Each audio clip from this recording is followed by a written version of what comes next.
नमस्कार, मैं आपके साथ सागर मिश्रा। कवरेज 18 की टीम आज के दिन जयपुर के क्लार्क होटल में और एक ऐसा इवेंट जो आज के दिन काफ़ी यादगार रहा। आज के दिन आईआईयू की तरफ से कन्वोकेशन का आयोजन किया गया। स्वर्ण भारत परिवार की टीम भी आज के दिन यहाँ पर मौजूद है और स्वर्ण भारत परिवार के साथ जो लगातार इसके साथ जुड़े रहे, जिन्होंने इस मुहिम को आगे बढ़ाया, जो लगातार देश और समाज के लिए काम कर रहा है, पीयूष पंडित जी हमारे साथ हैं। पीयूष जी, स्वागत है कवरेज 18 में आपका। बहुत बहुत धन्यवाद कवरेज 18 की टीम को और सागर मिश्रा जी को। पीयूष जी, जिस तरह से कई सारे इवेंट हमने कवर किए, आज के दिन हम जयपुर में पहुंचे। स्वर्ण भारत परिवार जिस तरह से समाज के लिए, देश के लिए काम कर रहा है और आज के दिन आईआईयू की तरफ से कन्वोकेशन का भी आयोजन किया गया। सबसे पहले आज के इवेंट के बारे में क्या कहना चाहेंगे? आज का प्रोग्राम बेसिकली 3 चीज़ों पे निर्भर है। ज़रूरतमंदों को एडुकेशन कैसे दी जाए, एजुकेशन कैसे दिया जाए। वर्चुअल एजुकेशन सिस्टम आप लोगों ने नोटिस किया होगा, देखा होगा कि कोविड की महामारी कुछ नए अपॉर्चुनिटीज़ लेके आई हुई है, उसमें से वर्चुअल एजुकेशन है। तो वर्चुअल एजुकेशन का कॉन्सेप्ट हम लोग लेकर आए हैं, इंटरनेशनल लेवल पर लेकर आए हैं और 195 कंट्रीज़ में रन कर रहे हैं। भारत देश का एक को फाउंडर है, जैसे कि आप लोग मुझसे मुखातिब हैं पहले से ही कि पीयूष पंडित को फाउंडर की गिनती में आते हैं आपके आईआईयू यूनिवर्सिटी के। और ऐसे ही ऑस्ट्रेलिया के हमारे को फाउंडर्स हैं, वो वहाँ से काम कर रहे हैं। काम करते करते पता नहीं चल रहा है कि ये कितनी तेज़ी से विकसित हो रहा है। इसमें कोविड का कुछ लोगों का हाथ मानना है ऐसा, लेकिन मैं इस बात से इत्तेफाक नहीं रखता हूँ। कोविड होने के बाद भी वर्चुअल एजुकेशन सिस्टम बहुत ही अच्छे तरीके से चलेगा। इसके पीछे एक सीधी सी वजह है कि whatever you want to learn today, आप तुरंत पा सकते हैं उसको एक क्लिक पे। ये एजुकेशन का जो सिस्टम है कि आपको कहीं जाके एडमिशन लेना, फिर आपको उसकी डिग्री मिलना, ख़त्म हो गया है। मैसिव ऑनलाइन कोर्सेज एक ऐसा कॉन्सेप्ट है, मूक टेक्नोलॉजी, जिसके माध्यम से आप इंटायर वर्ल्ड की किसी भी एजुकेशन सिस्टम को फॉलो कर सकते हैं। चाहे आप कैम्ब्रिज से आप कोई कोर्स कर सकते हैं, चाहे ऑक्सफोर्ड से कर सकते हैं या आईआईयू से कर सकते हैं। आपको पता होना चाहिए कि देश में मैसिव ऑनलाइन फोर्सेस पे करीब हमारे पास 4 से 5 ऐसे प्लेटफॉर्म हैं जो वर्ल्ड वाइड फेमस हैं। आपने कोर्सेरा का नाम सुना होगा। तो कोर्सेरा एक ऐसा कॉन्सेप्ट है कि जिसके थ्रू आप कोई भी कोर्सेज कर सकते हो। आईआईयू के माध्यम से फ़ायदा ये होता है आपको कि आप रियल टाइम एजुकेशन लेते हो। एक प्रोफेसर उधर से अपनी वीडियो अपलोड करता है और आपके पास पहुंचती हैं। अगर वो धीरे धीरे आप प्रोग्राम देखते जाएंगे, कार्यक्रम देखते जाएं, तो आपको ये महसूस होगा कि हम आईआईयू में ऐसी टेक्नोलॉजी का यूज़ कर रहे हैं जो अभी तक शायद किसी भी यूनिवर्सिटीज़ के माध्यम से यूज़ नहीं हुई है। लेकिन निश्चित तौर पे कंपटीशन है इस फील्ड में, सरकारों से कंपटीशन है। सरकारें क्वेश्चंस करती हैं कि आप इतनी अच्छी और फ्री में एजुकेशन कैसे कर सकते हो। आने वाले भविष्य में प्राइवेट यूनिवर्सिटीज़ भी पूछेंगी कि आप इतना फ्री एजुकेशन सिस्टम को कैसे प्रमोट कर सकते हो। तो अभी आप ये समझें कि एक्सेसिबल करने की कोशिश की जा रही है। सभी सरकारों से बात चल रही है कि हम एजुकेशन में, जैसे अभी सारे कोर्सेज हमारे मूक टेक्नोलॉजी पे लॉन्च है। मूक इज़ लाइक दैट कि सर्टिफिकेट कोर्स, एसडीजी लेवल पे कोर्सेज, और डिग्रीज़ के लिए हमें क्या है, हर एक कंट्रीज़ की जो ऑथोराइज सिस्टम होता है एजुकेशन का। जैसे भारत की बात की जाए तो यूजीसी आपने सुना होगा, यूजीसी मान्यता देती है यूनिवर्सिटीज़ को। तो अभी हमारी यूनिवर्सिटी यूजीसी मान्यता प्राप्त यूनिवर्सिटीज़ से टाई अप करती है कि हम आपके यहाँ की एजुकेशन को वर्चुअली प्रोवाइड करेंगे दूसरे को। आने वाले समय में हमारा प्रयास ये है, आप ग्रेजुएशन करना चाहते हैं, आप पोस्ट ग्रेजुएशन करना चाहते हैं या किसी भी यूनिवर्सिटी से रिकॉग्नाइज्ड आप डिग्री लेना चाहते हैं, तो वो डिग्री इंटरनेशनल इंटर्नशिप यूनिवर्सिटी की ही वैलिड होगी। ये हमारा प्रयास चल रहा है। लेकिन 2 कॉन्सेप्ट हैं विश्व में पढ़ाई के, एक प्राइवेट सेक्टर और एक गवर्नमेंट सेक्टर। आपको पता होना चाहिए कि अगर आप यूजीसी रिकॉग्नाइज्ड यूनिवर्सिटी से नहीं पढ़े हैं तो ऐसा नहीं है कि आपकी अपॉर्चुनिटी ख़त्म हो जाती है। विश्व का एजुकेशन सिस्टम ऐसा है जहाँ पे कि आपको पता होगा कि 95% लोग प्राइवेट सेक्टर में काम करते हैं। और प्राइवेट सेक्टर में काम करने के लिए आपको यूजीसी रिकॉग्नाइज्ड या किसी अन्य ऐसी इंस्टीट्यूशन से, गवर्नमेंट लेवल से आपको कहीं मान्यता लेने की आवश्यकता नहीं होती है। वहाँ ज़रूरत होती है कि आपके अंदर टैलेंट क्या है। ऑक्सफोर्ड का बच्चा इंडिया का आईएएस का एग्ज़ाम नहीं दे सकता। हमारे इंडिया का पढ़ा हुआ लड़का कैम्ब्रिज में जाता है पढ़ने के लिए और ग्रेजुएशन करके यहाँ आता है तो वो आईएएस नहीं बन सकता। रीज़न क्योंकि यूजीसी मान्यता प्राप्त उसके पास डिग्री नहीं है, इंटरनेशनल वैलिड डिग्री है। लेकिन ये इसलिए आगे बढ़ती जा रही है प्राइवेट लेवल की यूनिवर्सिटीज़, क्योंकि 95% युवा, 95% विश्व के जो यूथ हैं जो नौकरी पाते हैं वो जो है प्राइवेट सेक्टर में जाते हैं और 5% ही पूरे विश्व में सरकारी जॉब हैं। तो 5% के लिए इंटरनेशनली आप देखोगे हर गवर्नमेंट की कितनी ज़्यादा इन्वेस्टमेंट है। बड़े बड़े इंफ्रास्ट्रक्चर, बड़ी बड़ी कंपनीज, बड़ी बड़ी ऑर्गेनाइजेशन खोल के रखते हैं। पर हमने क्या सिखाने की कोशिश करी है कि एजुकेशन सिस्टम को कॉर्पोरेट सेक्टर से जोड़ दिया जाए, जिसे इंटर्नशिप बोला जाता है। हम चाहते हैं कि स्टूडेंट पहले दिन एडमिशन ले और उसी दिन से वो जॉब पकड़ ले। जॉब का मतलब इंटर्नशिप शुरू कर दे। वो जो उसको पढ़ाया जा रहा है वर्चुअली, वही चीज़ें वो प्रैक्टिकली जो है ऑनलाइन सारी चीज़ें सीखना शुरू करता है। 99% अच्छी कंपनी जो है पेड इंटर्नशिप प्रोवाइड करती हैं। अप्रॉक्सीमेटली 10,000 रुपये से लेके 50,000 रुपये तक को मंथली उस बच्चे को देती हैं जो उनके यहाँ इंटर्नशिप करते हैं। हमारे टाइप्स हैं हज़ारों कंपनियों के साथ में, वो ऑफ़र करती हैं। हमारे यहाँ एडमिशन होता है, बच्चों को फ्री एजुकेशन देना बहुत आसान है। नियत होनी चाहिए किसी भी यूनिवर्सिटी की। चैलेंजिंग है, बहुत ज़्यादा चैलेंजिंग है ये काम, लेकिन आने वाले भविष्य में ये हम करके दिखाएंगे। जिस तरीके से 1,000-2,000 स्टूडेंट एक दिन में हमारे यहाँ नॉमिनेशन ले रहे हैं, और आज आप प्रगति देख रहे हैं कि रिसर्च पेपर हमने लॉन्च कर दिया। पहला रिसर्च पेपर है हमारे आईआईयू का, और आने वाले टाइम पे हर महीने एक रिसर्च पेपर लॉन्च करने का प्रयास होगा। अलग अलग देश के लोग, अलग अलग राज्य के लोग अपने जो थॉट्स हैं, अपने जो इनोवेटिव थॉट्स हैं, वो हमारे यहाँ पेटेंट कराने की बात कर रहे हैं, हमारे यहाँ उस रिसर्च पे निकालने की कोशिश कर रहे हैं। ये हमारी सफलता है। पिछले 3 महीनों के बीच में आईआईयू को 195 देशों में पहुंचाने का श्रेय पूरी इंटायर टीम को है हमारी।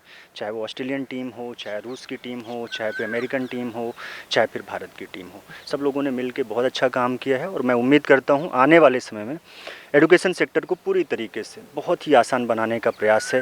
हर एक बच्चा जिसके पास पैसा नहीं है वो विदेशों की डिग्री ले सकता है, ये हमारा प्रयास है। भारत में पढ़ना चाहे भारत में स्वागत है, लेकिन पढ़ते वक्त उसको ये प्रेशर नहीं कि उसको फीस कहाँ से जमा करना। Everything is arranged by IIU. सारी चीज़ मैनेज करने की कोशिश कर रहे हैं।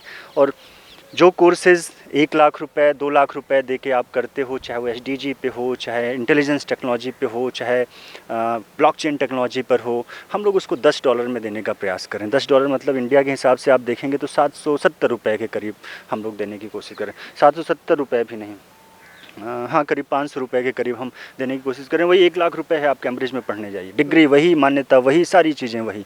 तो यही बदलाव है शिक्षा के क्षेत्र में, और हमारा प्रयास है कि हम लोग नया करते हैं, और नया ये भी है। तो चलिए, ज़्यादातर बात तो ये हो गई आईआईयू की, लेकिन हम तो अकेले ही चले थे जानिब मंजिल मगर, लेकिन हम चलते गए कारवां बनता गया। इन लाइनों का इस्तेमाल मैंने आपकी पूरी जीवनी बनाई थी तब भी मैंने की थी। शुरुआती दौर मुझे याद है कैसे आपने सीढ़ियों को चढ़ के आपने इस मुकाम को हासिल किया। आज के दिन स्वर्ण भारत परिवार किस मुकाम पर है और आगे कहाँ तक आप देखते हैं, क्योंकि सपने बहुत हैं। देखिए, स्वर्ण भारत तो एक शुरुआत है कि हम पहले भारत को स्वर्ण बनाने की कोशिश कर रहे हैं, क्योंकि जिस देश में आपका जन्म होता है, हमारा प्रयास होता है कि सबसे पहले कमिटमेंट आपको वहाँ के लिए लेना चाहिए। वही कमिटमेंट आज बढ़ते हुए आपको 195 देशों में दिख रहा है। इक्वालिटी शुरू से ही पीछे पड़ा हूँ इक्वालिटी की, कि समानता होनी चाहिए। आज की स्पीच में भी आपने देखा होगा कि बात ये रखी कि हम सरकार नहीं हैं, हम आम इंसान हैं। हम लोगों की समस्याओं को समझने की कोशिश करते हैं। हम उसकी जातियाँ पूछ के उसकी नब्ज नहीं देखते हैं कि भैया आप दलित हैं तभी हम आपको वजीफ़ा दे सकते हैं। हमारी कोशिश ये होती है ज़रूरतमंद कौन है।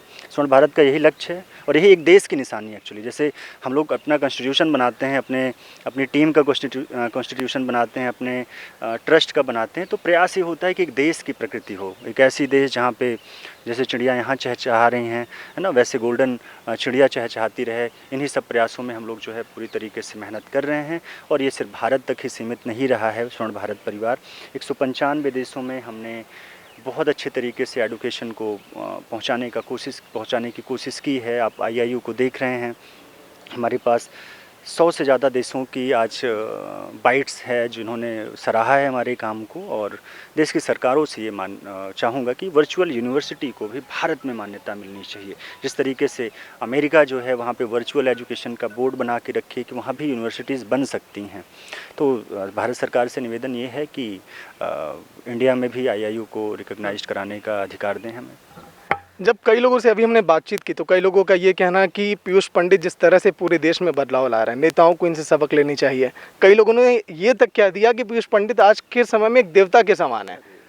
मतलब कि सुनकर मुझे ऐसा लगा कि वाकई में एक बदलाव जिसकी कोशिश आपकी थी करने की देश के अंदर, समाज के अंदर, वो हो रहा है। देखिए, भगवान से तुलना इंसान की जीवन में नहीं हो सकती है, और हम लोग, हमारे आराध्य ही भगवान हैं। चाहे भगवान शंकर हों, चाहे भगवान हनुमान जी हों, इन सब लोगों की जीवनी जो है वो पढ़ने वाली होती है, उनसे हम लोग सीखते हैं। सिमिलैरिटीज़ हो सकती हैं, जैसे अभी मैंने स्पीच में बोला कि मैं पिताजी हमारे जो वक्ता हैं जो बोलते हैं उसको मैं करता हूँ। वही चीज़ है। पिताजी क्या करते हैं, पिताजी सनातन के बहुत बड़े पुजारी हैं। वो भगवान कृष्ण ने जो गीता में बोला, भगवान राम ने जो संदेश दिया बुराइयों के खिलाफ लड़ने का, और हनुमान जी जिस तरीके से सही के साथ देते हुए वो लंका पे कूद गए, वो जो उन्होंने बोला वो हम लोग करते जा रहे हैं। करते कैसे जा रहे हैं, सरकारों ने नियम बनाया कि SC/ST एक्ट तुरंत कंप्लेन करो और वो हो जाए। हमने आवाज़ उठाई। आवाज़ उठाना हमारा काम, लड़ना काम नहीं है। सरकारों को ये जानना होगा कि एक ऐसे तबके भी हैं लोग जो बहुत ही किसी भी जाति किसी धर्म से बिलोंग नहीं करते, वो लोगों की अपलिफ्टिंग के लिए काम कर रहे हैं, वेलफेयर के लिए काम कर रहे हैं। उसी में हमारा ट्रस्ट है, उसी में स्वर्ण भारत परिवार है, और आने वाले भविष्य में स्वर्ण भारत परिवार की मान्यता पूरे वर्ल्ड में होगी, और एक ऐसा ऑर्गेनाइजेशन होगा, चाहे वो ह्यूमैनिटी की बात करेंगे आप लोग, चाहे पीस की बात करेंगे, चाहे एडुकेशन की बात करेंगे, हर जगह पे हम लोग शानदार तरीके से अच्छा, आज के दिन आपने एक अनोखी शुरुआत की, जब मैंने देखा कि जो लोग व्हील चेयर पर बैठे हैं, जो लोग चल नहीं सकते, जिनके हाथ अच्छे से काम नहीं कर रहे हैं, आपने क्रिकेट टीम की लॉन्चिंग की उनको लेकर, क्या कैसी पहल है ये?